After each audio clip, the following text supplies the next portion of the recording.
Good evening and welcome one and all. This is Annie Beryl, Associate Professor and Head, Department of Commerce General, Women's Christian College. We, the Department of Commerce General, are honored and privileged to host this webinar on planning and taxation of salary income during this time of lockdown. May the Lord's presence and guidance be throughout the session. I would like to place on record our principal, Dr. Lillian I. Jasper, who has conveyed her best wishes and prayers for this webinar.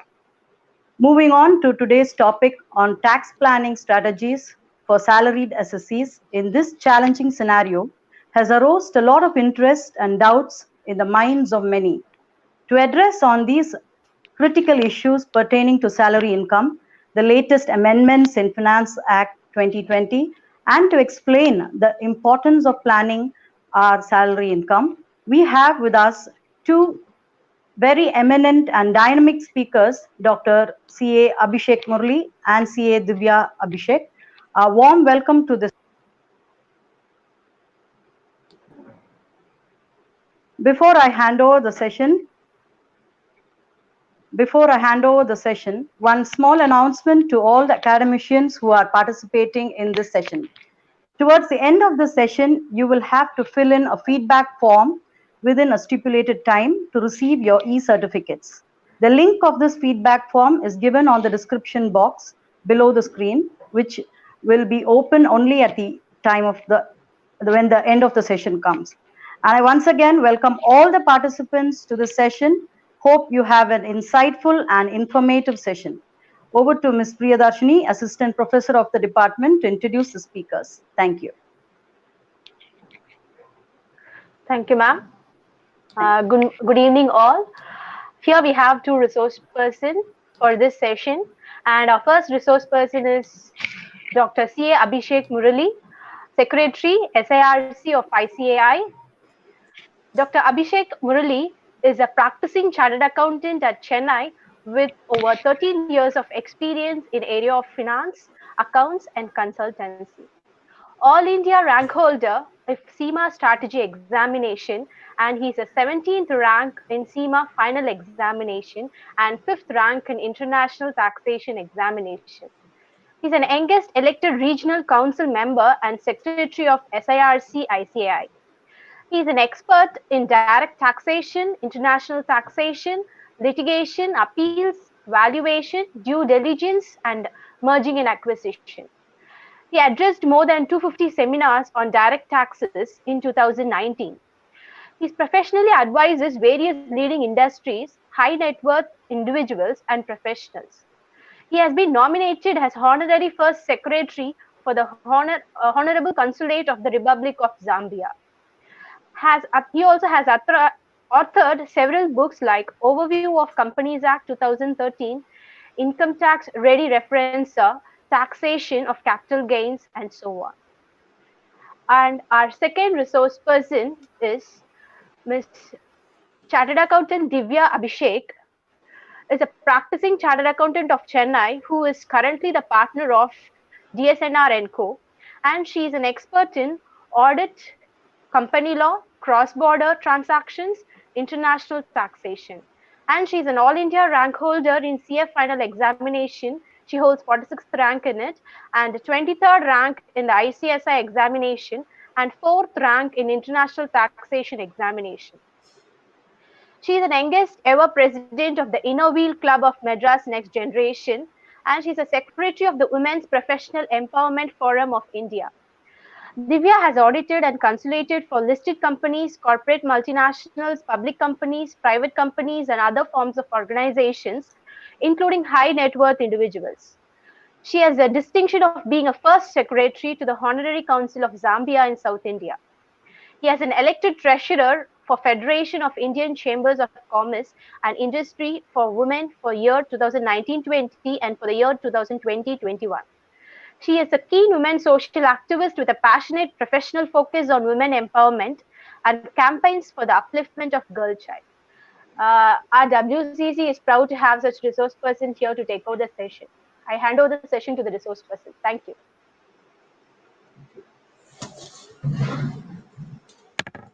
Thank you so much for the wonderful introduction, Priyadarshini ma'am, and thank you so much for inviting both CA Divya and myself to this program. It gives me immense pleasure in addressing the gathering here today. I was informed that we have a mixture of faculty and some professionals, and also some students who are joining us today.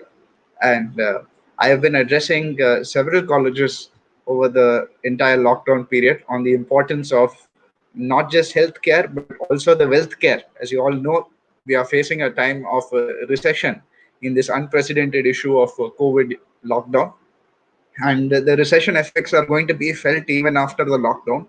It may go on as much as 9 to 12 months. And if you've been following the news, you'll be aware that the vaccination is minimum 9 months away. So we have to start learning to live with the lockdown, because we cannot be expected to stay at home for 9 months. So we have to start coming up with solutions and start working through the lockdown. So naturally, when the recession is there, when multiple lockdowns or restricted lockdown is there, or as the Honorable Prime Minister announced, lockdown 4.0, once the rules are notified, once we know what this is going to happen, it's important for us to start planning our regular activities. We need to kickstart our regular activities and come out of this sort of grind that we are in now. That brings me very importantly to the topic that we have today. So India is a country which is built on the backbone of salaried persons. And I'm sure most of us who are watching today are all salaried persons. We are all facing the difficulties that are accompanying this sort of COVID issue, financial challenges that are going to come about. Some of us may have to have faced pay cuts. Some of us will have to defer the salary. They will say, collect the salary after 6 months, let the economy pick up. In December, you come and take the salary. And we are all facing this is the reality that's happening today. When that is said, we are all have to file our income tax returns in July. That date still has not changed. We have to pay all of our income taxes also. So therefore, with this backdrop, it's very important that we know what is the impact on our taxation, and how as individuals we need to plan our taxes. For this, we have to understand the fundamentals of taxation, and more importantly, what are the specific ways where we can plan our taxes. Most of you will be aware that in this Finance Act, the Honorable Finance Minister on 1st of February, when she presented the Finance Act, announced a new revolutionary tax slab structure, alternative structures.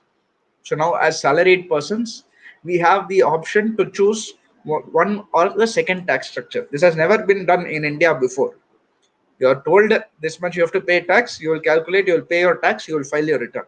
But suddenly this year, they have brought something called a new alternative tax structure. You can either go for the new tax structure, or you can continue with the old regime. But how do we know which is beneficial for us?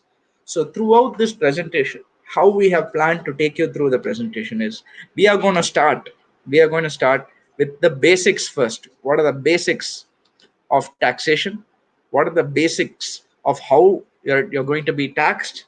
And then we will move on to the specifics of what is this new scheme, which scheme should you choose, which is more beneficial for salaried persons. Maybe you're a professor, maybe you're a teacher in a school or a college, maybe you're a principal, maybe you're a vice principal. So for each of you, it will vary. It is not the same shoe fits all sizes. It's not the case. You have to plan and choose. How do you know how you choose it? We will take you through that in the course of presentation. So without further ado, let me get started. And I'd like to say before I proceed further is that we have planned this program such that it will not go beyond 1 hour. So we will wrap it up by 4 o'clock. But the main focus that both the second speaker, CA Divya, and I, both of us feel very strongly about is we are going to learn more and contribute more through interaction. So we will try to complete we'll try to complete our presentation in 30 to 40 minutes, so that we spend at least 20 minutes in answering questions. So you're all aware that there is a chat box, and I can see many people are sharing good morning messages, good evening messages. So I encourage you to also please share your doubts that you may have, and we'll try to take them up during the course of our presentation today. So let's get started. Now, planning and taxation of salaried persons. Before we proceed with specifically salary, let us understand what are the heads of income. Your entire income tax is built on the bedrock of these heads of income. They are five heads: income from salaries, which is when you're an employee, whatever income that you're getting as a salary, that is your income from salaries. Income from house property is the rental income that you're getting. You have a house, you let it out on rent, that income that you're getting will come under income from house property. Profits from business or profession. If you're having a business or you're a professional, whatever income you're getting will come under here. The profit will be taxed here. Capital gains is any profit arising on the sale of a capital asset. That means you are selling your house, you're selling jewelry, you're selling a land. All of this, or maybe even shares or debentures, all of this will come under the head income from capital gains. And finally, income from other sources. As they say, income from other sources is almost like a residual category. Whatever does not come in the other four heads will come here. But normally, what you find in your other sources, your savings bank interest, fixed deposit interest, PPF interest, all this, your interest income, dividend income, all of this come under income from other sources. As far as salaried persons are concerned, normally three specific heads are very, very common. The first being income from salaries, second, income from house property if you have a house, and third being income from other sources. So, significantly, salary is what is going to be the crux of your income. So, we will cover income from salaries, but we will take questions on anything from the Income Tax Act that you feel like asking. So, I will now hand over the session to CA Divya Abhishek, who will take you through the basics of salary and the very foundation of salary. Over to CA Divya Abhishek.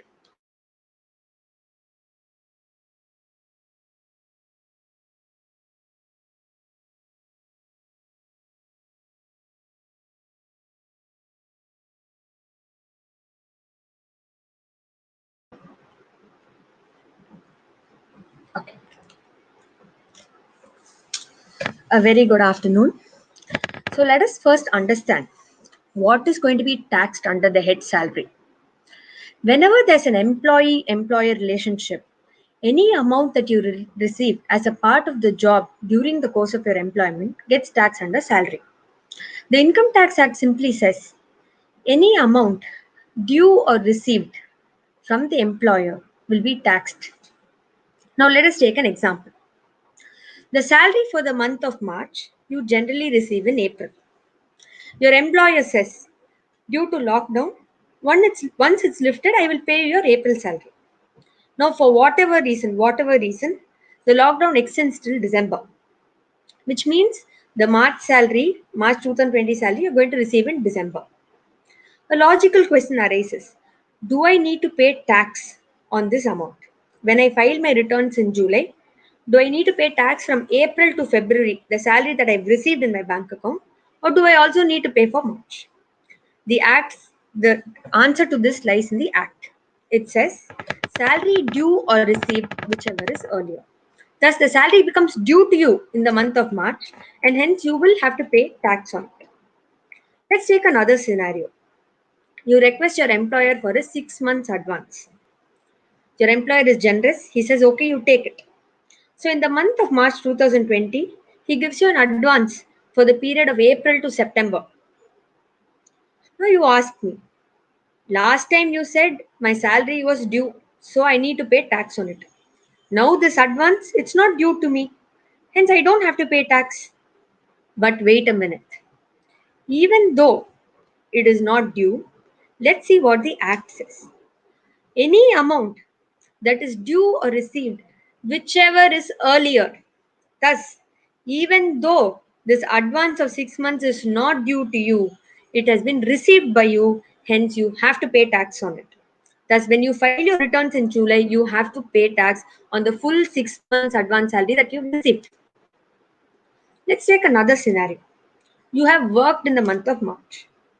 But with all what is happening in the corona and the financial crisis, you tell your employer, no problem, you don't pay me for March at all. You forego that salary. Now, will this be taxable? The Act taxes this also. Even if you forego the salary, as long as it becomes due to you, since you've done the work for it, you have to pay tax on it. Thus, the taxation of salary is a very wide ambit. which is why we need to understand our provisions, responsibilities, and liabilities. Now, place of service, it simply says wherever you render the service, you will have to pay tax on salary in that place. Say you've rendered the service, you've been employed in India, but after a few months you settle abroad, and but still, since you have rendered the service in India, even if you receive it in your bank account in the UK or the US, you will still have to pay tax on that salary in India. Having understood the taxation of salary, what is this salary? What comprises salary? So we can split this into three logical parts. One is the salary you receive during the course of your employment. One, the other is on your retirement. The third part is after retirement. So during course of employment, you can receive salary in the form of wages. Even if you're doing a timely wage rate, it becomes part of salary. Any bonus, be it your Diwali incentive, your performance incentive, forms part of salary.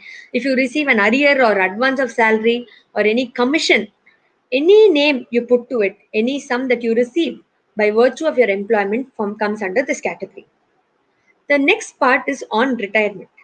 When we are aware, when we resign or retire from an organization, we get some amount as a lump sum. That forms the second bucket. The third bucket is after you retire. Some of us still get on a monthly basis in the form of a pension as a voluntary retirement scheme. That also forms part of salary. So let's explore each of these buckets and understand. The first one being, we've all seen our payslip. Over and above salary, there are a lot of other allowances that we see in many forms provided to us. Why it is critical for us to understand what these allowances are and which ones are exempt, that means which ones we do not need to pay tax on, is because some employers will allow you to structure your salary slip. If that's the case, you need to be aware. But in most cases, this is fixed because the employer, from his past experience with other employees, has a fixed form of payslip. So let us understand. The most common one being the house rent allowance. What is this? If some of us are living in rented houses, so when we pay rent for that household, the income tax allows you to claim a deduction for this. The table that I've put here will determine what your exemption for the house rent allowance is. The next commonly used allowance is your leave travel allowance. Income tax buckets this in a block of 4 years. So the current block is between 2018 to 2021. What it says is any two trips that you take within India in a block of 4 years, you can claim an exemption under this leave travel allowance.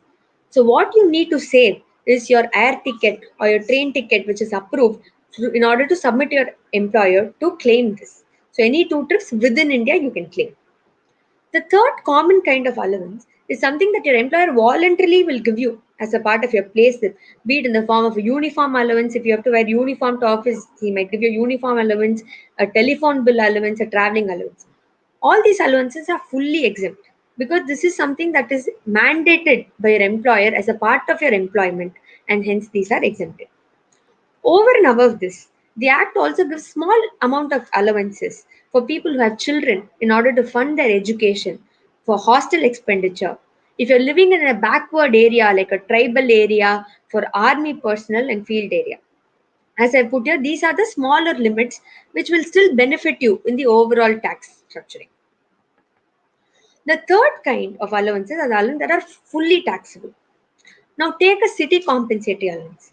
Supposing you are from the rural village, your employer might feel you might need extra money because living in an urban city, you might need to pay a lot more. Your cost of living might be higher. Hence, he might give you city compensatory allowance. He might give you a lunch allowance. Now, this is something all of us, we go to office, we might want to go outside and eat. We are aware that that will be an expensive affair. You have to go outside because you are working in the office, but still this will also be taxed up to 50 rupees to 2 meals a day. The income tax allows an exemption. So we need to be aware of, even though these allowances are there in your payslip, even if you submit the vouchers to your employer, they will still be fully taxed.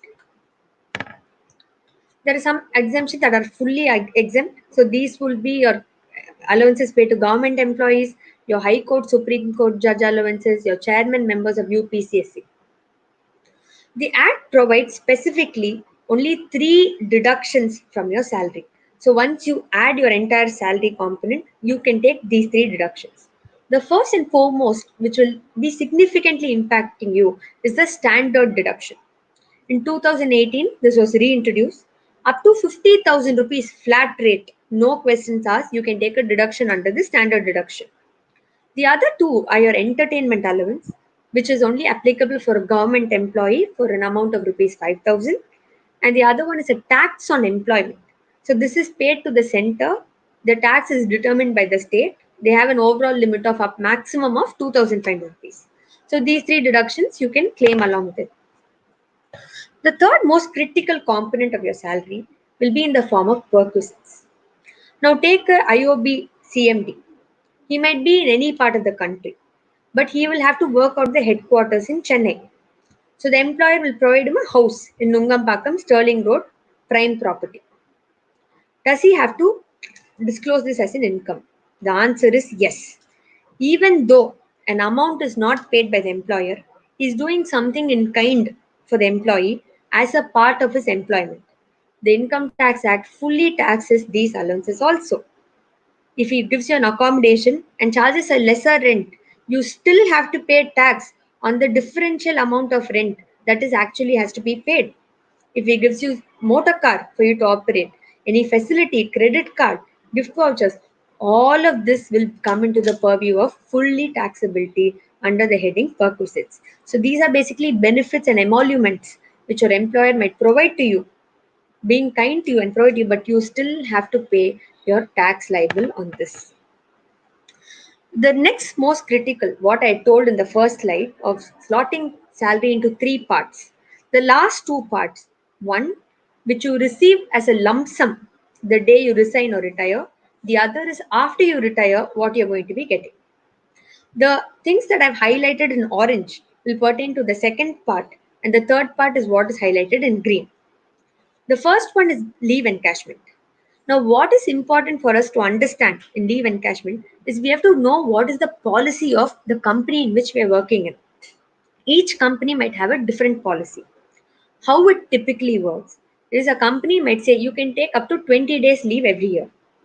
Some companies will additionally allow you. If you don't take the 20 days leave this year, don't worry, you carry forward. So at the time of retirement or resignation, you decide, okay, I have not utilized 14 out of the 20 days. So please pay me salary for those days. That is the concept of leave encashment. This is completely exempt for any government employee. For other employees, there are some limits and there's a total overall cap of rupees 3 lakhs. The next two is your gratuity and voluntary retirement. Now we are aware, in order to be entitled for a gratuity, you have to have a continuous period of service for 5 years. Once you finish your 5 years, you are allowed to withdraw at the time of retiring or resigning from the company. When you do that, there is an overall cap of 20 lakhs. If your gratuity is 30 lakhs, you will still have to pay tax on the balance 10 lakhs or the computation that is given. Again, for central state government employees and defense employees, this is exempt. The third critical component is also called as a golden handshake, where the employer will give an option to the employee to enter into a voluntary retirement scheme. Now, this again has some caps, the maximum amount being 5 lakhs. You have to provide a minimum service of 10 years and you have to be more than 40 years of age. So, when you retire, you can decide to take all these amounts up. This will be a lump sum, so it's extremely critical for you to understand how it is going to be taxed. The next bucket would be after you retire, you are allowed certain benefits. The most important one being a public provident fund or a provident fund and superannuation fund. During the course of your service, your employer might have deducted certain amounts on a monthly basis. All these amounts, which will be under the provident fund, will be going into your fund account.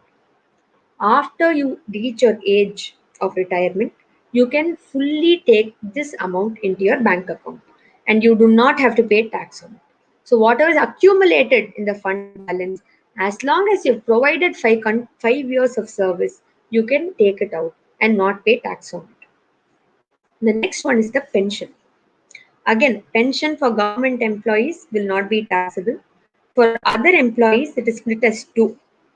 You can opt, say your pension is 100 rupees, you can opt that 40 rupees you want to take as a one-time amount when you retire. The balance you can get on a monthly basis. So whatever you take as a one-time amount, there is some exemption up to half or one-third of it in the case you're taking gratuity or not. And whatever is taken on a monthly basis, that is the 60 rupees that you decide to take on a monthly basis, that will be fully taxable. The next is a new scheme that has come, which is the National Pension Scheme. This in 2009 has been opened out for all of us to avail, which is operated by the government. Again, this is similar to the earlier pension scheme. What this allows is at the time of retirement, you can take 60% of it as a one-time lump sum amount. You do not have to pay tax on it. You do not have to pay tax. The balance 40% you will be receiving as a regular pension, which means the balance 40% you will receive on a monthly basis over a period of time. So these are the retirement benefits that are primarily available to you. Now, this leads me to the next slide, which is your tax deducted at source. We come across this term very often. In fact, some of us come across this monthly basis when salary is deducted. Let me quickly take a minute to explain the concept to you. Tax deducted at source or TDS, effectively, the government gets your tax amount from you only in July. For the period of April to March, in July, when you file your final return, you will pay your 100% tax. However, it is difficult for the government to sustain on a daily basis by getting a one-time payment at the end. So they've introduced this concept of tax deducted at source, where they say before the employer makes the payment to the employee, the person who's paying it is liable to deduct some tax on behalf of the employee and pay to the government. So which is why for salary this is very crucial, which means each of us might earn more income than just salary. And as you are aware, individuals are taxed on a slab rate basis. So we need to understand what TDS and why it is important. At the beginning of the year, your employers will ask you for a declaration in a Form 12BB. Usually by April 30th, you will get an email. Please tell us what all income you have, whether you have any deductions, like I told earlier, whether you're getting any perquisite, allowance, any loan, which the next speaker will cover. Once you make this declaration, the employer will compute what is your total tax liable for end of the year. And then they will decide the TDS. This is done on slab rate. Once that is done, you're given another opportunity in January of the succeeding year to understand whether whatever you declared in Form 12BB is that correct. If not, please tell me. If you have not made some investment that you said you will make, then accordingly the employer has to recompute the TDS that he is deducting on a month-on-month basis, and then he will give you the Form 16. This Form 16 is basically the employer will give it to you saying this was your salary, these were your deductions, this was your declaration, and this is how much tax I've already paid on your behalf to the government. Some of us might fall under the pension scheme, and if we want to withdraw pension, we have to submit Form 10C. After all this is completed, before you file your return, you or your auditor in July 31st, there's another form that has to be seen, which is your Form 26AS, which the government will maintain, which will disclose what all income you've earned, how much tax has been deducted.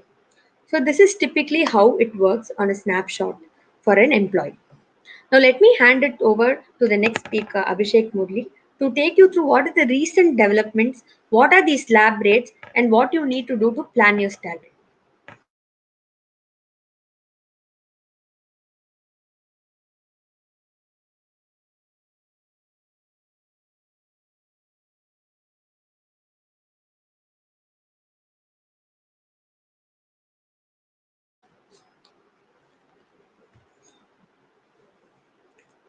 Yeah, thank you to the previous speaker.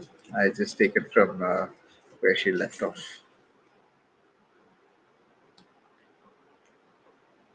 So the next critical point is probably the most important point for us, which is basically the issues pertaining to your new income tax rates. For all these years, you've all been paying taxes on only what is prescribed by the government. We didn't have any option. You choose this, you choose that. No. For the first time in the history of the Income Tax Act, we have now been given an option, a new regime versus the old regime. During the course of the Honorable Finance Minister's presentation, she had said that we are coming out with a new regime of taxation, an alternative regime where you can choose if you want to. We have simplified things in order to have more simplicity. The Income Tax Act is so complex, more than 300 provisions are there in the Act, several subsections. Not only that, if you read the Act continuously, you will never understand. You have to go to Section 8, you have to come back to Section 2, go here, come there, come there. Just unlike any other normal act that exists under the any Indian law. So therefore, they felt that the Income Tax Act is so complex. Every year, new changes are coming. Let us try to reduce the complexity. So the result of that is this new taxation. But some people have a feeling that even though the object was to reduce the complexity, it seems to have complicated things further. Let us understand why. When you look at the screen, you can see what was the old regime, what is the new regime. In the old regime, there were simply only three slabs of taxation. It was very simple. Up to 2.5 lakhs, no tax. 2.5 lakhs to 5 lakhs, 5% tax. 5 lakh to 10 lakh, 10%, 20% tax. And 10 lakhs and above, 30% tax. That's it. 5, 20, 30. That's it. Earlier, that 5 was 10. Then they reduced it from 10% to 5%.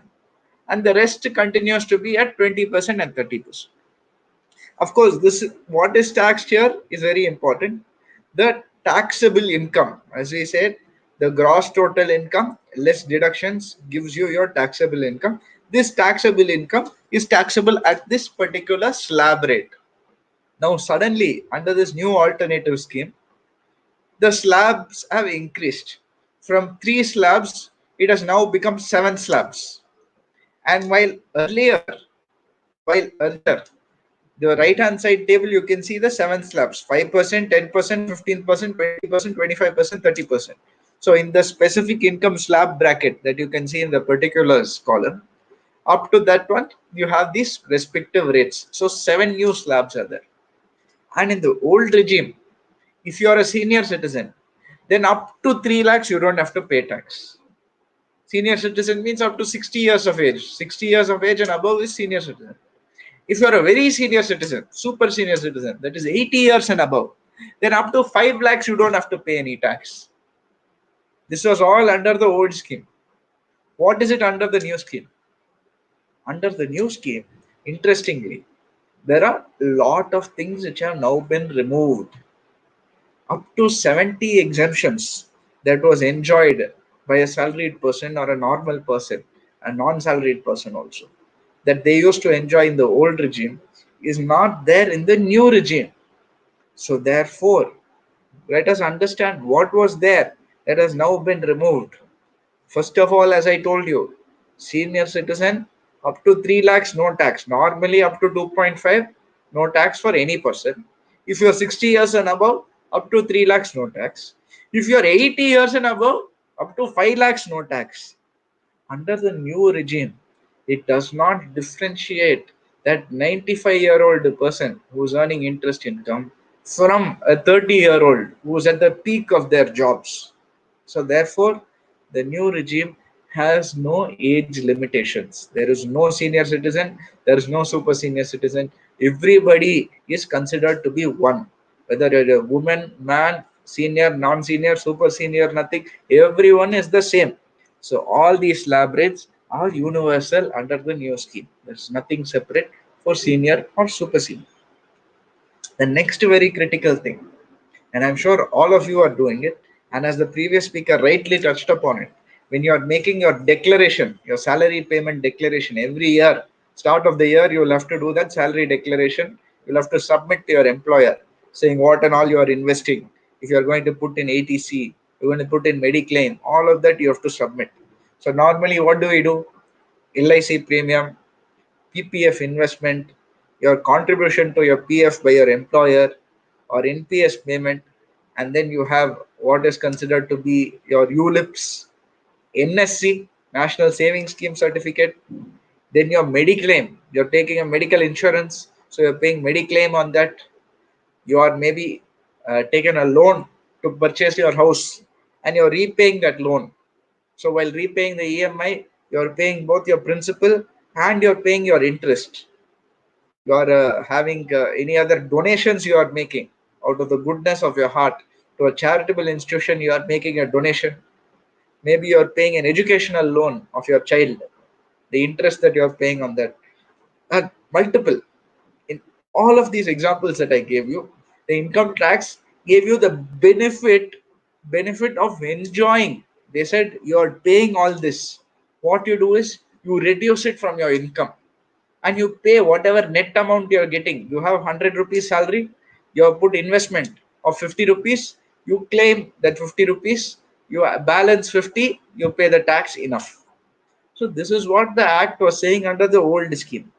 And this everybody used to follow this very religiously, because all of these avenues, these tax investing avenues, I will not say tax saving, I will say investing avenues, because people used to invest in PPF, people used to invest in the ATC, ULIP, NSC as a long term saving method.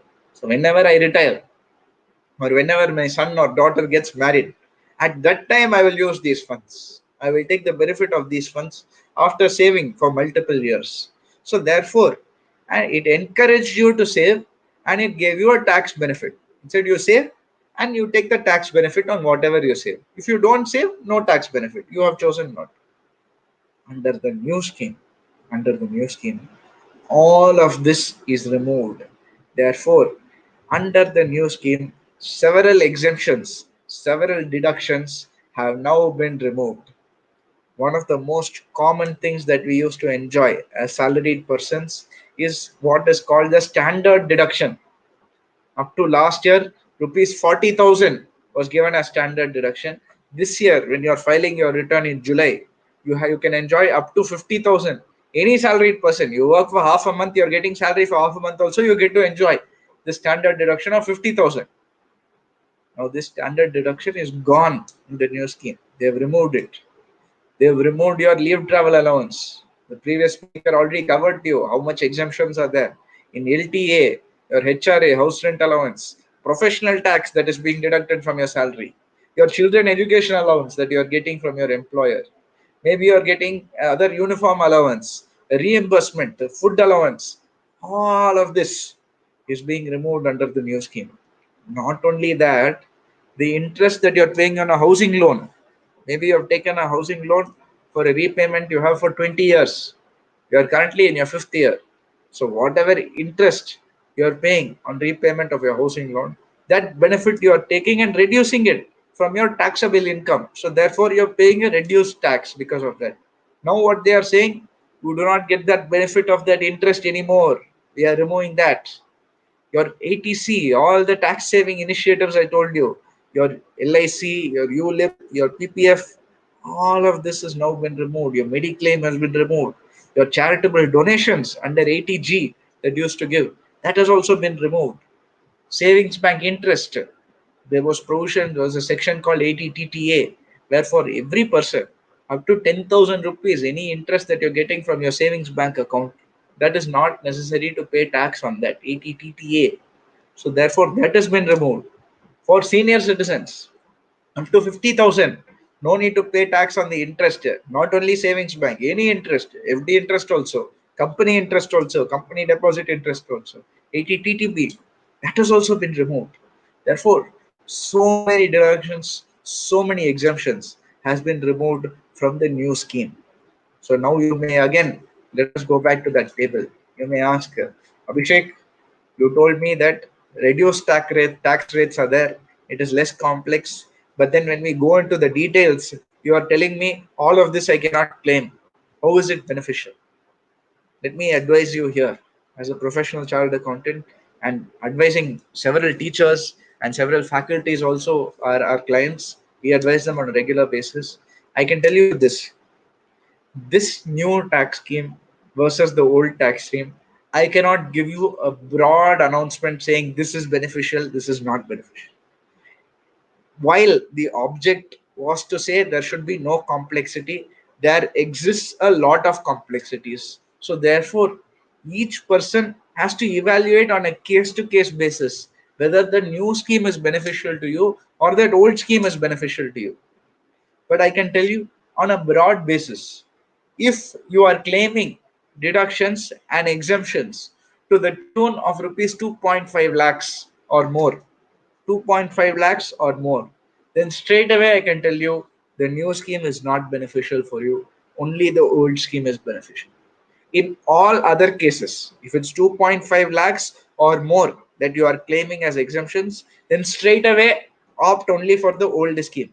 But if you have to decide, you maybe have less than 2.5 lakhs, you're not sure which scheme you have to choose, definitely meet a chartered accountant, get their advice to see which would be more beneficial in your particular case.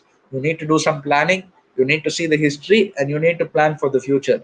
Only on that discussion will you be able to come to a conclusion which scheme is better for you. Let us now see what does take home salary mean. Now we've covered what is the taxation part of it, but let's have some general awareness also on the impact of salary on your payslip. Some of you may be new teachers, some of you may be negotiating a new contract or new arrangement for your pay. So you normally have something called a CTC. So CTC means cost to the company. So if you are a salaried person, when you are getting an offer letter, your offer letter will tell you what is the cost to the company. That is supposed to be your pay. Now, as you can see in this table that I've shown you here, this is a normal, a simple CTC or a pay slip, as they say. You will have your basic salary, your other allowances, your HRA or allowance that you are specifically claiming. Next, you will have your provident fund, your provident fund contribution by your employer. 12% of your basic is their contribution. And then they may say medical insurance also. So 4,000 rupees medical insurance they are paying for it. So your total CTC for the year is 5.2 lakhs. Now you may be under the impression this 5.2 lakhs that you are getting is you'll get divided by 12. That will be your pay for the month. But no, that is not the case. Here, let us go head by head.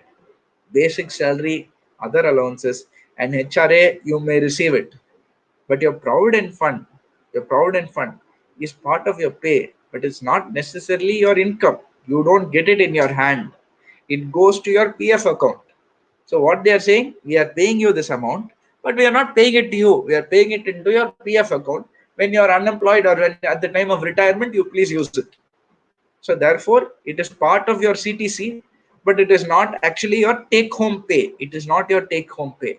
Similarly, medical insurance, the company or your employer, they are footing the medical insurance for you.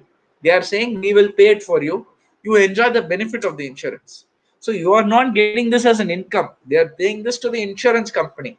So it is part of your CTC. It is part of your payslip, but you do not take home the salary. Not only that, one important component that the previous speaker touched upon, TDS, your tax deducted at source.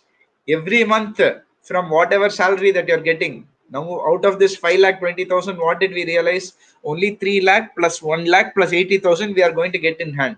So only 4,80,000 we are getting in hand.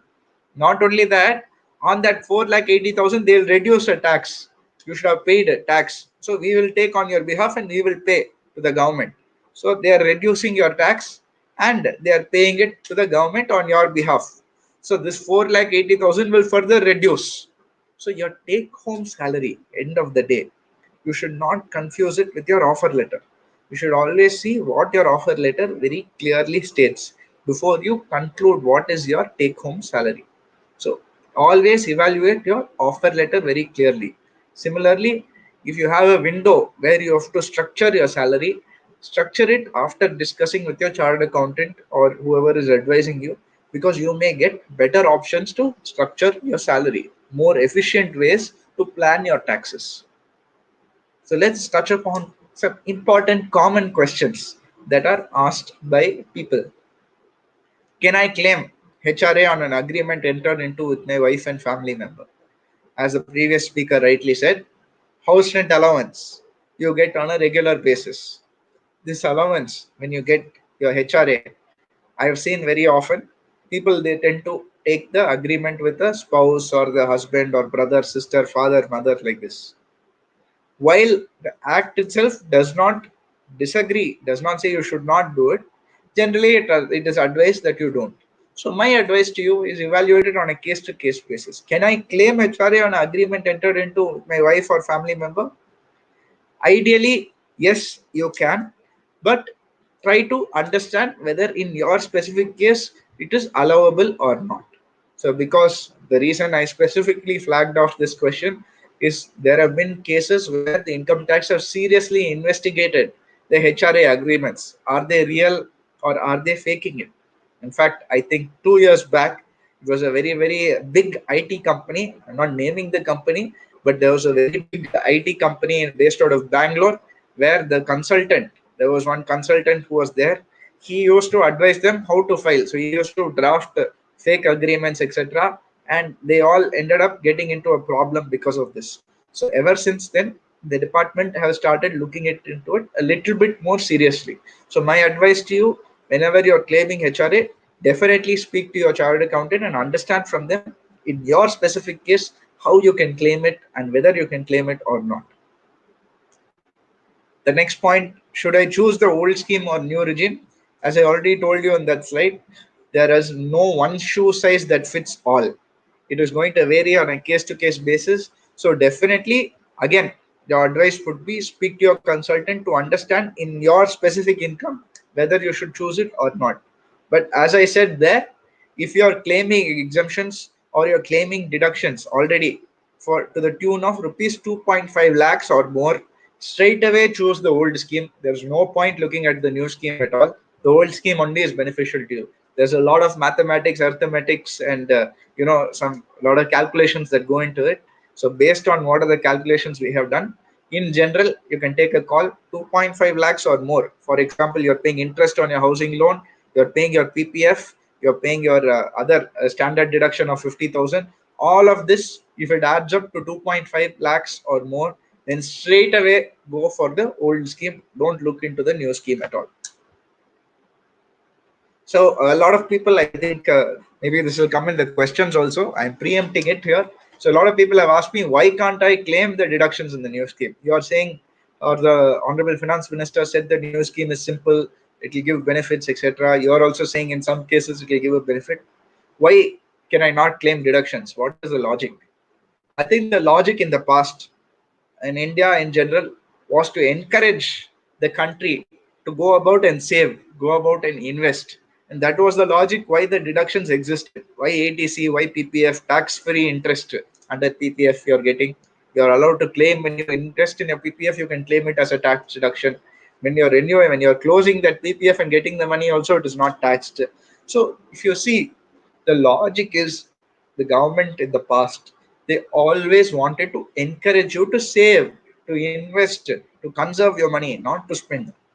Over time, the logic has slowly started changing. The generations have changed, the demands of the economy has changed. So now the government wants to incentivize you to spend.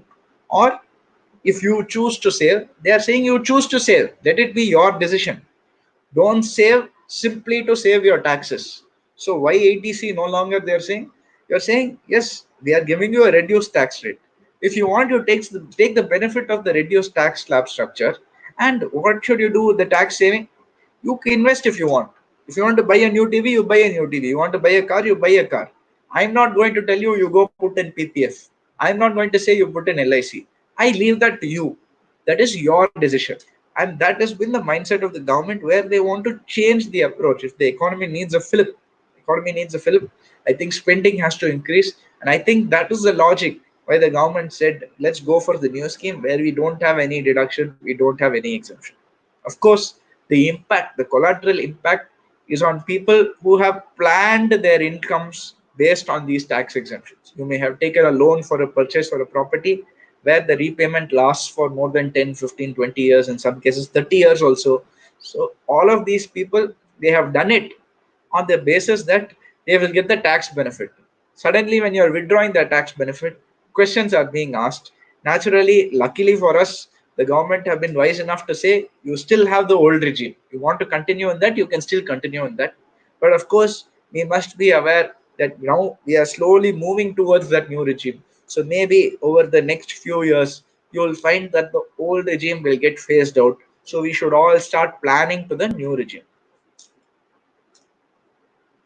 One very common question that we get, despite the TDS, every month they are deducting TDS, my employer is deducting TDS. Despite them deducting TDS, end of the year when I meet my auditor, when I'm filing my return of income, they're asking me to pay some tax. How is this possible? Now, there are multiple elements that come here. The first most critical thing being your TDS that your employer deducts, it's only on your salary. That year on year they ask for a declaration form from you. At that time, you're supposed to declare not only your salary income, not only your tax saving investments, you are supposed to also declare your other income that you're getting. I'm getting a rent from this house. I'm getting capital gains. I expect to get capital gains. I'm getting interest from fixed deposit. So all of this you're supposed to disclose there. If you don't disclose, no problem, except that they will not be able to deduct tax on the other income other than your salary.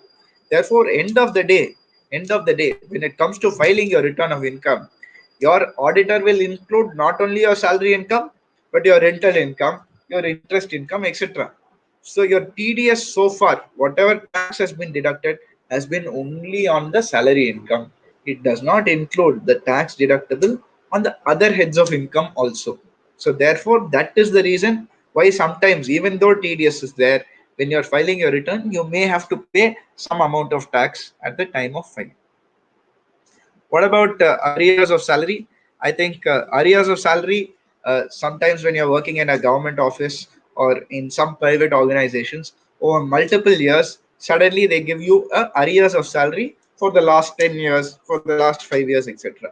So suddenly you're getting a lump sum amount which pertain to years before in the past also. So in these cases, how does the taxation arise? Is there any tax relief given by the government? There is a tax relief given. In fact, there's a section called 89, subsection 1, where they specify how you have to tax the arrears of salary. Therefore, it will be taxed at a reduced rate or whatever is the applicable rate for that year with whatever investments of that year. So I am getting a salary today pertaining to the last 5 years arrears. I am receiving it today. For each of those 5 years, how much ever that arrears for that each specific year I can take, I can calculate as if I received it in that year. And if there is any reduction in the tax that is payable because that was a lower tax during that year, or I had high investments that year, or my income was low that year, then I can take that benefit. I don't have to pay at the highest rate today. So finally, that brings me to the most important slide, things we can do to plan our taxes. As salaried persons, the question always arises, how can I plan my tax? And especially given this whole Corona time, what are some tips that you can consider to plan your taxes? The first one is structure your salary by discussing with your HR.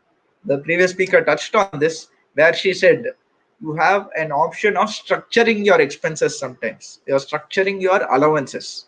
In some offices, it is fixed. They tell you that you don't have any option, you have to take HRA. No, no, I own a house, I don't want HRA. No, whether you own a house or not, we don't care, we will give you a HRA. In some offices, they say you can structure, you pick, you want LTA, you want HRA, you want any other allowance. They give you the options. So in these cases where you have options, definitely structure it. Where you don't have options, where it is fixed, try and speak to your employer, try to speak to the HR, see if you can structure it. Ask them to give you the option to structure your salary instead of having a fixed structure. During Corona times, every rupee saved is a rupee earned. It's a recession. So definitely give it a shot, speak to them and see if you can structure it. The next point, if you have the option to be a consultant instead of taking a salary, see if you can explore that. What do I mean? When you are a salaried person, your tax planning avenues are lesser. But if you are a consultant, you are earning your salary or you're earning a fee as a consultant, as a professional. In these cases, your tax saving avenues are a little bit more. How much expenses you can claim relating to the income that you're earning. There are various other concepts that come in case of income from a business. So these give you some tax planning alternatives if you are a consultant. So if that question comes up, you can always consider that option. Claim your exemptions and deductions to the maximum. And of course, as I already told you, avoid the new model if your deductions exceed rupees 2,50,000.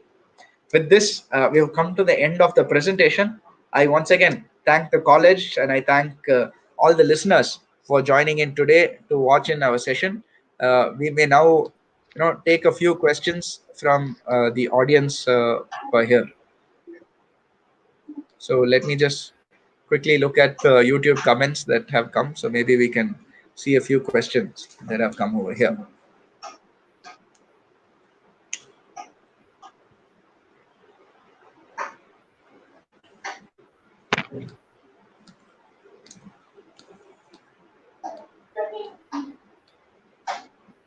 So anybody has any questions, you can continue to post it also in the questions or the comments if you want.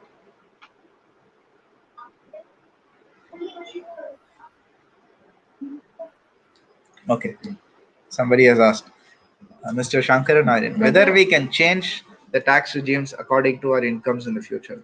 Yes, the income tax allows you the option. It's an option that you have to exercise every year.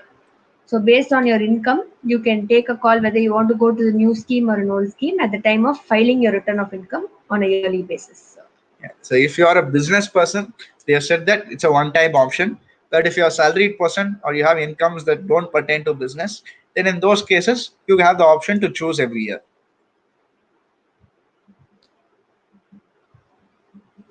Leela has asked, should we? So we should not pay tax while we're getting below a salary of rupees 2 lakhs. Yes, assuming your salary income is less than 2 lakhs and you don't have any other income. When I say up to 2,50,000, it is not taxable. I mean your total income, your salary income plus rent, interest, business, capital gains, everything put together. So if it's all less than rupees 2 lakhs, 2,50,000, then you don't have to pay any tax. There will not be any TDS also in your case.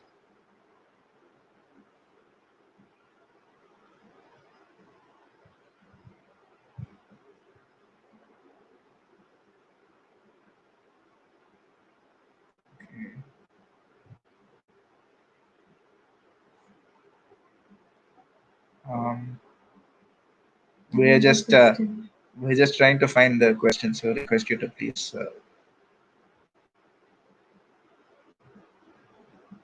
Okay, somebody is asked, how long will the alternative tax regime be in force? And I think alternative tax regime as it stands, I can't preempt what the honorable finance minister will say, but as it stands, it appears to be available. So both schemes you have option currently, and in my view, I think the alternative scheme is where the government wants to go forward. So in the future, they want to go into that sort of scheme. So more likely that scheme will stay rather than the old scheme. So we can expect the alternative tax structure will stay for longer.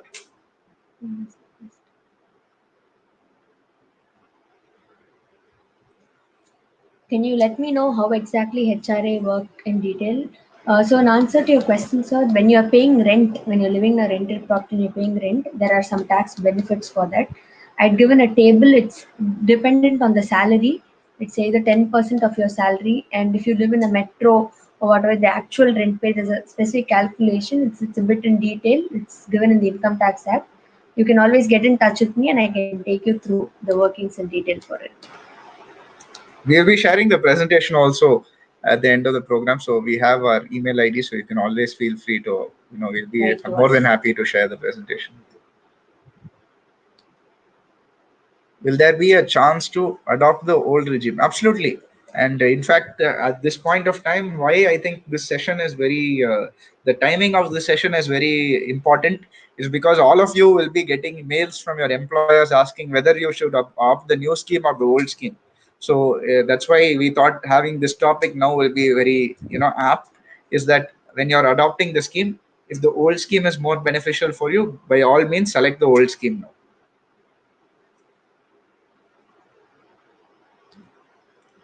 Can we get deduction for the medical expenses spent on our family members? You want to take this? Yeah, so you can get deduction, ma'am. There's a specific section 80D. which has certain limits. If it's for a regular member, it's 20,000, and for a senior member, it's up to 50,000. So you can get benefits for Yes. these medical expenses. And more specifically, there was an allowance. I think the previous speaker Divya was also covered this in her session, where for your medical allowance was given earlier 15,000 up to 15,000 not taxable. That has been withdrawn. That's since been withdrawn because they have given now a standard deduction. So the government's logic is it has covered over there. We are not giving only to people who have medical allowance. Everyone can take the benefit of the standard deduction. So that was their logic there. Will the old regime continue for years to come? Many people are asking this question. As it stands, it appears to continue. That's all I can say. I cannot comment saying it will definitely be there or it won't be there. But as I repeatedly said, I think the government's initiatives, they want to move towards the new scheme. They want to push people in towards the new scheme. So the likelihood of the new scheme subsisting is higher than the old scheme. I think a lot of you have asked for the presentation. You can always send an email to us and we'll be happy to share it with you. Only for this year, we will have two tax slab options. By slab, I think you mean the alternative schemes.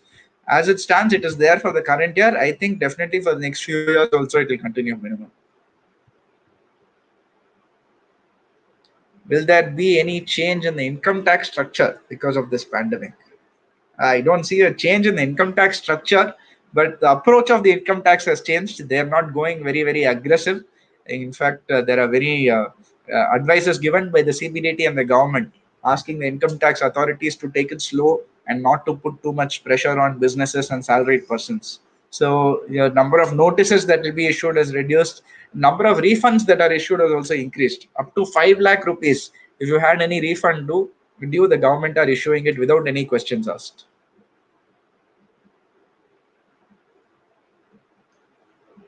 Why do companies structure in such a way that basic is always kept low? What is the benefit by having more of allowances? So as I explained in my presentation, there are certain benefits that you get by having allowances.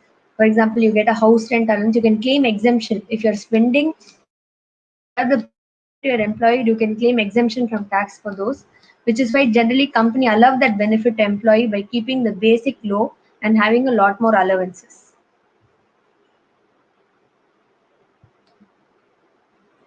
Will there be any changes in the taxation policy? I think it's a very broad question, but as I said, I think the approach of the income tax they have changed because of this COVID. But taxation policies every year there is changes. In fact, there's our budget has every year there are changes in the taxation policies of the government. I think we'll take just 2 or 3 more questions because I think the Honorable Finance Minister is going to speak now, and important for us to tune into that. So we will just take last 2 questions maybe.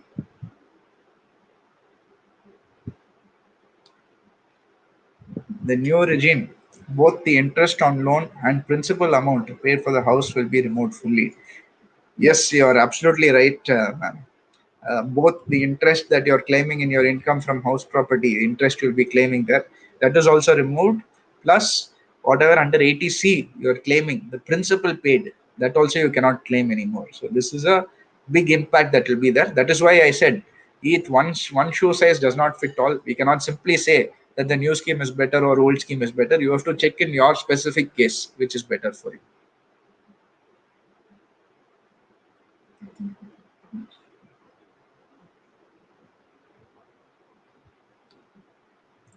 No, there is no such allowance to claim. I don't understand the question, but I think they're asking about the standard deduction. Yes. The standard deduction is If there. you don't have any other allowances to claim, you can still go for the standard deduction of 50,000 and the other deduction on tax on employment of 2,500 rupees in your return of income. So I think questions are coming every minute. So, but we'll have to wrap up. I hand over the session now to Professor Anne. Ma'am, over to you. Thank you, Abhishek and Divya.